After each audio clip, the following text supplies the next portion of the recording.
Hey Lou, things are great here in Florida. Amy Winehouse is dead.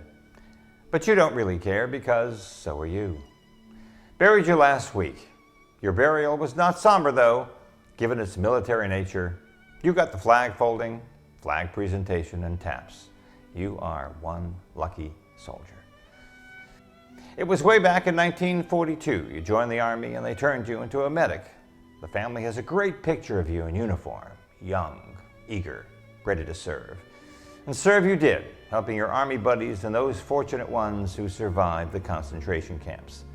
You came home and settled for a life selling men's clothing, making guys like me look good in a sharp jacket and tie folded in a Windsor knot. I know that you wished you sang the blues like Amy Winehouse. You had that voice, that deep baritone, and the Frank Sinatra look, slick and clean. And you had charm, Lou. You stood out in a crowd.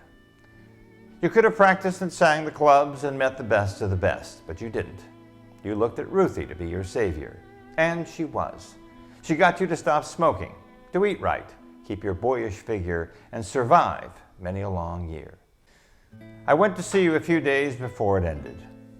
You were all huddled up in your white sheets, filled with purple bruises on both your arms.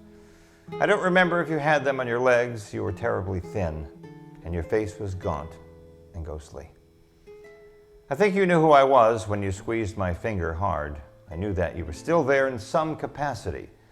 I also knew I had to test the envelope with you one last time. It was my last duty as the nephew who looked like you and who had some inkling about the kind of person you were on the inside. My thinking was that I could never take the truth from you, no matter what, as long as you were breathing.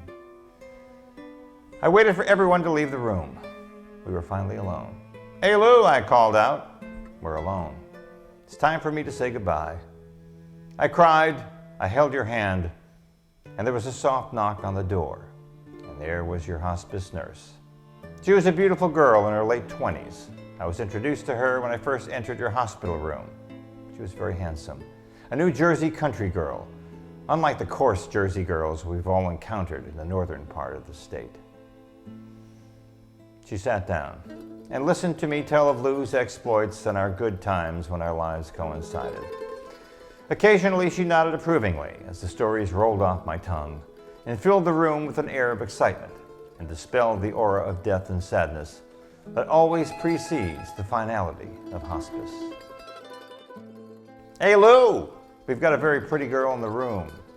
She's an angel, sent here to be with you." "Hey Lou!" Lou opened his eyes for just a second, strained his neck forward, and squeezed my hand. We both looked at our angel. "Look, Lou knows you're here." There was another knock on the door.